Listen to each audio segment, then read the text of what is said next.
of the murder of her precious daughter, 7-year-old Summer Thompson, who was walking home with her siblings from school in October. They had a little tiff. She got ahead of them, never seen again. She turns up dead in a garbage landfill. A beautiful child left in a garbage landfill like trash. Well, tonight, authorities have announced a person of interest in the murder of this beautiful, beautiful child. This is the man they have named as that person of interest. He's 24 years old. His name is Jared Harrell. He lived very near the location where little Summer disappeared. Cops have been going through that house all day collecting evidence. He was actually apprehended in Meridian, Mississippi, and is being held on $1 million bond, charged with 29 counts of child porn possession. Ryan Duffy, WTLV reporter on the scene, tracking this case. Ryan, you've been going through additional information the police, the Sheriff's Department gave out. What have you found? Well, Sheriff Rick Beasler is telling us he is a person of interest. Jared Harrell, 24 years old. And just looking through some of this report here, he is charged with 29 counts of possession of child pornography. But it gives a little bit more detail on just what apparently Sheriff's Office deputies found on his computer. And it is definitely some rough stuff. But like what? The sheriff did say, give us, characterize it as best you can without totally grossing us out. It's hard. It is hard to say, but just well, is it involve little girls? Various things. Is it little girls? Yeah, young children, yeah, girls, and apparently boys, but little children. It's kind of hard to describe too much of it, but apparently found on his computer that he had left at a previous residence that it appears maybe a roommate found and then alerted the authorities. So not sure the timeline on when he... sexual content involving little children in sexual acts? I'm trying to get specific here. It is children in sexual acts without their clothing, various positions and things like that, and it goes into some detail here, and it does seem like an extensive amount of images and various things on his computer, and that was turned over to the Attorney General Cyber Crimes Unit, and yeah, apparently that's what led to this arrest and citing him as a person of interest now. You know, John Lusich, a criminal investigator, oftentimes in cases like this, the defendant will say, "Oh, you know, that was an adult book. It was a gift.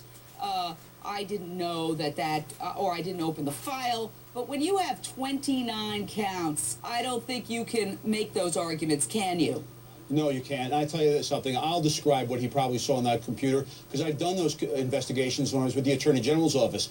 It breaks your heart to see the face of a young girl in a sexual act with a gentleman who's 40, an animal which is 40-something years old. The animals? To look at the horror on their face.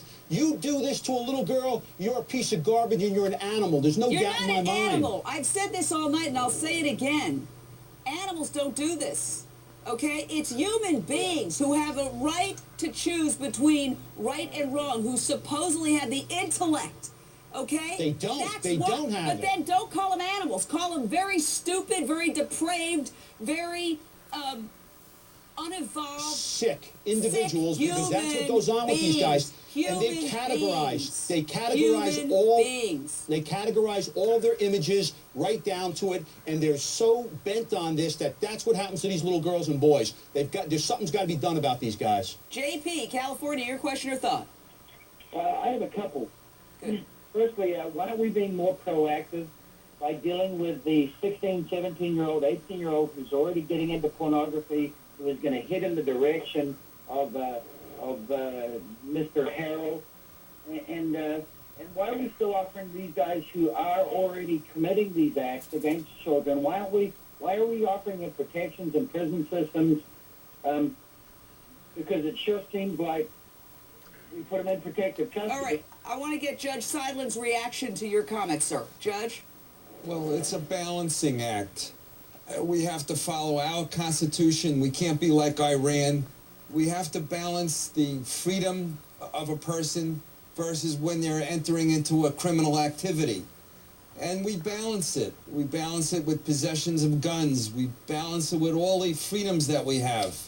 And there are times that we sit in our chambers and the judges talk to one another. And I know someone said before, we want to castrate that person. Yeah, we feel like doing that, but maybe that person down the road on an appeal may be found to be not guilty. We have to balance all the interests that are out there, and we have to stay level-headed and detached and try to provide equity to everyone that comes in front of us. Nevertheless, I will say I think our criminal justice system, with all due respect to you, Judge Seidlin, is broken.